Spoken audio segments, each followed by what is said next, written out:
Alright, so in this video, we're going to be checking out what Noodles has been up to, and we're going to see how he's been handling the recent Klein controversy. Oh, little bitch is gonna tell mommy Elon Musk that Ethan made comments and hurt your feelings. Oh, no. Seems like a double standard, and tech companies have a confirmed political bias towards the website. Yeah, so as expected, he's not handling it too well.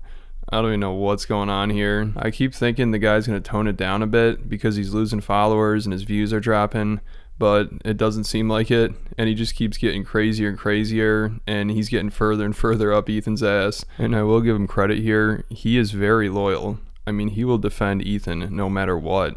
Like, every time he does, it usually doesn't go very well, and he probably loses followers, and it's just a bad look for him.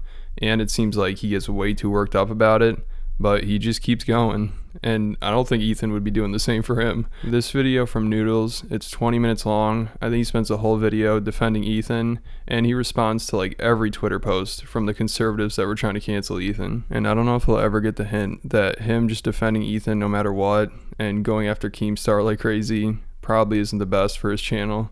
Like, he had a good thing going. He had a good fan base, people like what he's doing. Now it seems like every video, people are like, all right, this is enough, I'm out. And now he's getting into politics, which is never a good move for any YouTuber or influencer, especially Noodles, who doesn't have the best political takes. All right, so now let's see what he actually had to say about Ethan's comments. Hosted in Texas just days after the Uvalde massacre. And during that conversation, Ethan Klein made several tongue-in-cheek comments. One joke specifically seemed to touch a nerve for several far-right commentators on Twitter. Now, I cannot play back that comment by Ethan right now because not only did H3 remove that from their podcast episode following the live stream, but YouTube has since taken down the episode. So I don't want to risk having this video taken down, but you know, if anybody else said what Ethan said, especially Keemstar, Logan Paul, or Joe Rogan or somebody, Noodles would be like, oh my god, they're calling for an act of violence. But if Ethan says it, they're just tongue-in-cheek comments, and that's how he describes it, but he can't even put it in the video at all. So, I mean, if you can't put it in the video, it must be pretty bad. And I like how all of a sudden, Noodles, who is usually calling other people out and trying to expose other people for being too edgy or saying something wrong or doing something wrong, now he's calling people snitches for calling Ethan out. It is a live show.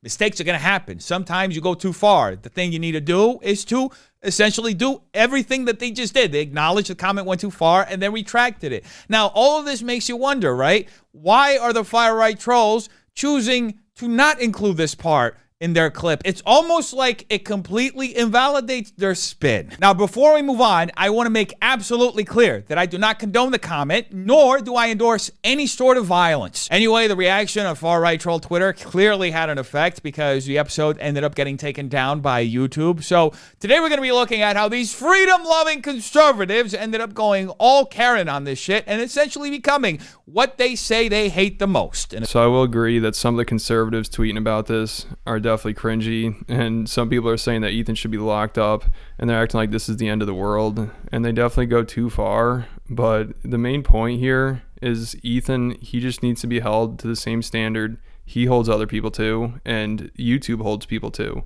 If this were a conservative, everyone knows they'd probably be kicked off the platform. And if you think Ethan shouldn't have been banned for this, then I think you should have a problem with YouTube's terms of service. And you could use the same argument that people usually use to support like platforms kicking people off and censoring people. They're private companies, they can make their own rules, they can choose if they want to kick people off.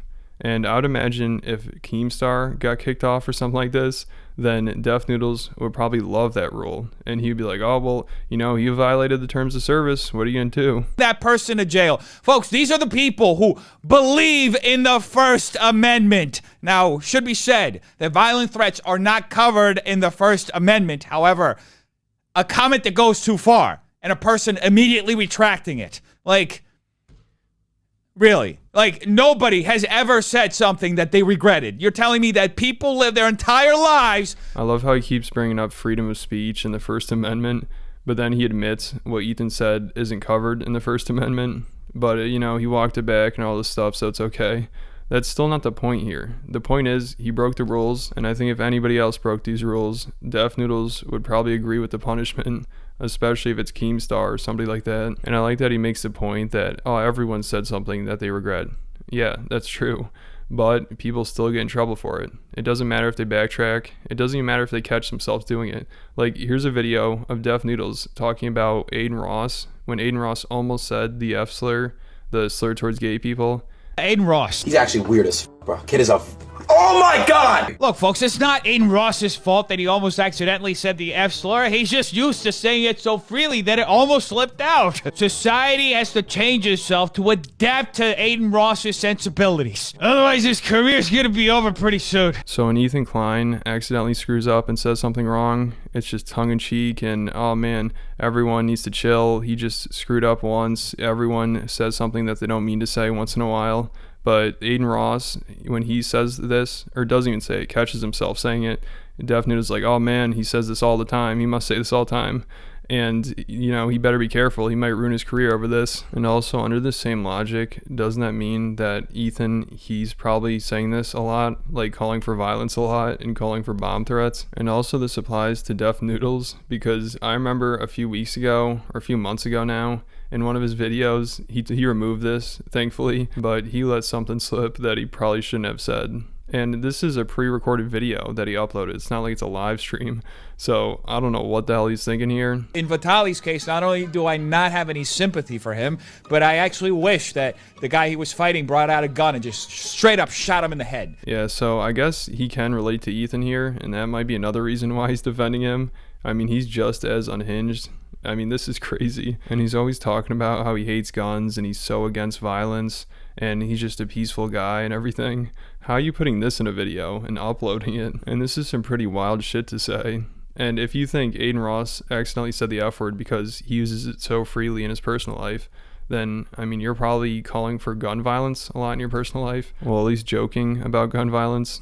I mean, this didn't really sound like a joke. He sounded very serious here, but I'm not a comedian. He is, so maybe this is some complex joke I just don't understand. He would probably just say this is a tongue-in-cheek comment. I mean, Def Noodles does not sound like a person that's anti-guns and so against violence. Like, this is some pretty violent shit to be saying. And now you're defending Ethan, calling for some act of violence. I don't know. This just isn't the best look, I'd say. So also, I just wanted to talk about Def Noodles' reaction to the GDon Pokimane drama, if you remember that. My knees, like a tier 3 sub. Let's just get one thing out of the way. Pokimane had no responsibility whatsoever for Gideon getting banned. Even though a lot of people are running with that narrative, he's the one who went on her live stream and directed his audience to type L ratio in her chat, harassing her and her followers. And it got to such a degree that Pokimane ended up having to private her Twitter account. Meanwhile, Gideon continued to make statements about the situation on Twitter. In fact, Gideon has been tweeting about Pokimane for the last couple of weeks, one time saying, I don't like Pokimane. seriously, who hurt you? And why are you such a little bitch about it? So just like how Gideon got himself banned, like Def Noodles described here, he's the one who did all this stuff. Ethan Klein, he's the one who broke the rules. So I don't think it's the conservatives that got him banned. He's the one who broke the rules, so it's on him. And also, I don't agree with what Gideon did to Pokimane, but of course, Def Noodles has to blow it out of proportion, and he's flipping out about it. He's like, oh my god, he went in there and he told his followers to type L ratio, and then he said he hated Pokimane on Twitter. That's way too far. What is wrong with this guy? Somebody hurt him. So all that stuff is crazy to Def Noodles, and I'm sure he thinks Gideon deserves the ban, the permanent ban. I mean, he's actually deplatformed. But Ethan, if he calls for an act of violence, it's alright, it's tongue-in-cheek, and people are just trying to cancel him. They're going way over the top. He doesn't deserve any of this. So at this point, I think it'd be better off for Ethan if Def Noodles didn't even defend him, because it doesn't help his case at all. Like, when Ethan screws up and Def Noodles makes a video talking about it, what do you expect from it? Do you expect him to actually be objective at all and not have any bias? Like, everyone knows exactly what he's doing. He's going to try to downplay it as much as possible. Then someone else screws up, he tries to overplay it as much as possible. He needs to make a whole spectacle out of it. And, you know, if somebody tries to cancel Ethan, they're snitching. They're being like little snitch bitches, he keeps saying. And then, you know, if somebody else screws up, Def Noodles, he's the first one to talk about it. He's the first one to post about it. On Instagram, I'm sure he calls people out all the time. I mean, he spent the whole year trying to cancel David Dobrik and posting about it. And also, a lot of the people that Def Noodles talks about, excluding Keemstar, they're generally younger. So, I mean, they're going to make more mistakes. even though Ethan probably makes more mistakes than them. But Ethan is a grown man with a family. He shouldn't be making that many mistakes. And it's stupid to give him the benefit of the doubt in every situation. Like, oh, it was a live stream. Everyone says something they shouldn't have once in a while. All right, what about all these other people that do shit? They're like Aiden Ross, he accidentally said the F word. And it's like, oh man, this guy, you better watch it. He must be saying this a lot in his free time. And I guarantee more and more Deaf Noodle fans are realizing this. And that's why he's losing subscribers. I mean, he's making it so hard for people to watch him. And I'm sure people want to watch him. I know people have commented on my videos saying they used to watch him. They liked the way he presented the news and he talked about all these different like viral moments from the day. Now he's just destroying it. He's like making it impossible to watch because everyone knows he's not trying to objectively give you something. He's trying to put his spin on it. And now he's just self-destructing because I'm sure he's aware of what's going on here and why he's losing subscribers. But it's like he wants to prove everyone wrong. Like, oh, my opinion's right. I got the right idea. You know what? You probably don't. And that's why you're losing so many subscribers. He just cannot admit defeat.